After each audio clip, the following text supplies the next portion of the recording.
স্রষ্টা দরবারে অশেষ শুকরিয়া ও আপনাদের সকলকে অসংখ্য ধন্যবাদ যারা এই মুহূর্তে আমার সাথে আছেন এবং আমার টিউটোরিয়াল দেখছেন।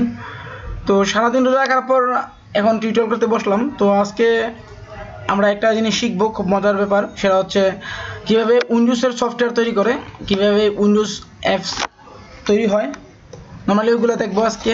এতদিন আমরা দেখেছিলাম আমাদের যে গত পর্বে যে কাজগুলো আমরা করেছি সেগুলো হচ্ছে কনসোল অ্যাপ্লিকেশনের মাধ্যমে কীভাবে আমরা লজিক ইনক্রিমেন্ট করবো এবং কীভাবে আমাদের লজিকগুলো স্টেপ বাই স্টেপে সাজাবো, সেগুলো দেখছি। তো এখন আমরা দেখবো কীভাবে উইন্ডোজ ফর্ম কাজ করে, কীভাবে উইন্ডোজ ফর্ম তৈরি করে। তো আমরা ভিজুয়াল স্টুডিও ওপেন করলাম, মাইক্রোসফটের সফটওয়্যারটি, ফাইলে ক্লিক করব, দেন আগের মতোই আমরা নিউতে গিয়ে প্রজেক্টে ক্লিক করব। দেন তো এর আগে আমরা কনসোল অ্যাপ্লিকেশন নিতাম, এখানে কনসোল অ্যাপ্লিকেশন ক্লিক করে সি শার্প সিলেক্ট করে দেন কনসোল অ্যাপ্লিকেশন। সো এবার আমরা উইন্ডোজ অ্যাপস তৈরি করব। তো আমরা উইন্ডোজ ফর্মস অ্যাপ্লিকেশনে ক্লিক করব। দেন এখানে আমার অ্যাপ্লিকেশনটির নামটা দিতে হবে, সেটা হচ্ছে আপনারা যে কোনো নাম দিতে পারেন। তো আমি দিচ্ছি যে মাই ফার্স্ট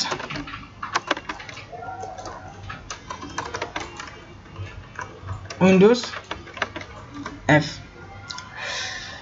ওকে দেওয়ার সাথে সাথে একটু লোডিং টাইম নেবে সফটওয়্যারটা লোড হয়ে আসতে। ওকে, তো আমরা এখানে দেখতে পাচ্ছি যে ফর্ম 1 নামে আমরা একটা ফর্ম পেলাম। তো এখন যদি আমরা একটাকে স্টার্ট দিই, দেখবো আমরা এই ফর্মটাই রান হইতেছে, অর্থাৎ এইটাই একটা সফটওয়্যার। যদি এখানে কিছু নাই, এইটা একটা সফটওয়্যার, এটা একটা উইন্ডোজ সফটওয়্যার। আমরা যে উইন্ডোজে যেই কাজকর্ম করি আমরা দেখতে পাচ্ছি যে ওই এরকম একই ফর্মটা আসে উইন্ডোজে, এই ম্যাক্সিমাইজ, মিনিমাইজ, ক্লোজ। তো ওকে, আমরা দেখি এবার এখানে এটা হচ্ছে টুল বক্স। আপনার উইন্ডোজে যত ধরনের টুলস, যত ধরনের কাজ দরকার হয়, তো মূলত সব কিছু এখানে আছে। তো টুল বক্স থেকে নিয়ে আমরা কাজ করব। তো ফার্স্ট অফ অল আমি আজকে একটি বাটন নিয়ে কাজ করি। জাস্ট বাটনটা এখান থেকে ড্র্যাগ এন্ড ড্রপ করে এখানে রাখলাম। দেন আমি এটা রাইট বাটনে ক্লিক করব। ক্লিক করলে আমরা দেখতে পাচ্ছি এখানে টেক্সট চলে আসছে। তো এই বাটনের যেই কাজগুলো হয় এবং হওয়া পসিবল সবগুলোই মূলত এখানে আছে। আপনি চাইলে এখানে দেখে নিতে পারেন। তো আপনার বাসায় এগুলো প্র্যাকটিস করবেন। তো আমি জাস্ট এখানে টেক্সটটা চেঞ্জ করতেছি। আমি টেক্সট দিলাম শো। ওকে,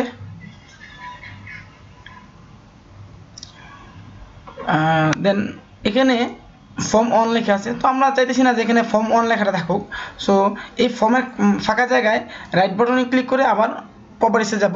এটা হচ্ছে এই ফর্মের প্রপার্টিসে গেলাম। দেন এখানে যে টেক্সটটা আছে ফর্ম 1, দেন আমি টেক্সটটা চেঞ্জ করে দেব মাই ফার্স্ট অ্যাপ। ওকে, তো দেখতে পাচ্ছি যে এখানে যেই টেক্সটটা ছিল টেক্সটে চেঞ্জ হয়ে গেছে। তো এবার এখানে একটি আইকন দেখা যাচ্ছে। তো আমি যদি চাই আইকনটা দেখাবো না, সো এটাও চেঞ্জ করা যাবে। এই যে এখানে আমরা আইকন দেখতে পাচ্ছি এবং এই যে শো আইকন এখানে ট্রু আছে, আমরা ফলস করে দেব। ওকে, আমরা দেখতে পাচ্ছি যে আইকনটা চলে গেছে।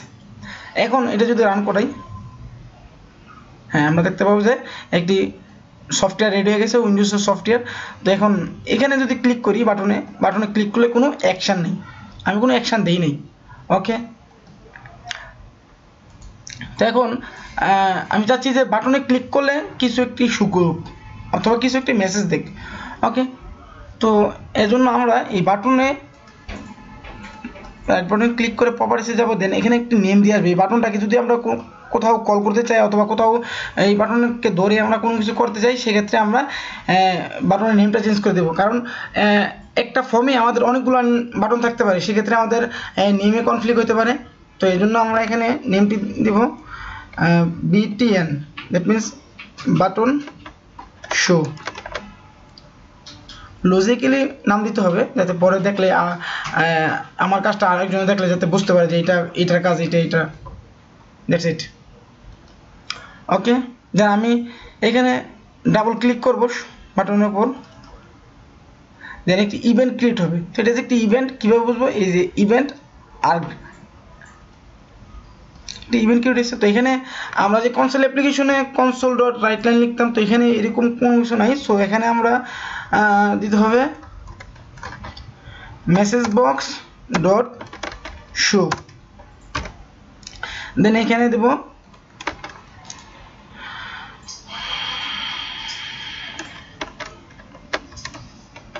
Hello world. ওকে, তো এবার যদি আমি রান করাই সফটওয়্যারটা, আমরা দেখতে পাচ্ছি যে এটা ফর্মটা চলে আসছে এবং এইখানে শু বাটনে যদি ক্লিক করি তো একটি মেসেজ দেখাচ্ছে, একটি বক্স আসছে, মেসেজ বক্স হ্যালো ওয়ার্ল্ড। যদি ওকে দিই আমার চলে যাচ্ছে। তো নর্মালি এটাই হচ্ছে ডেস্কটপ অ্যাপ্লিকেশনের শুরু।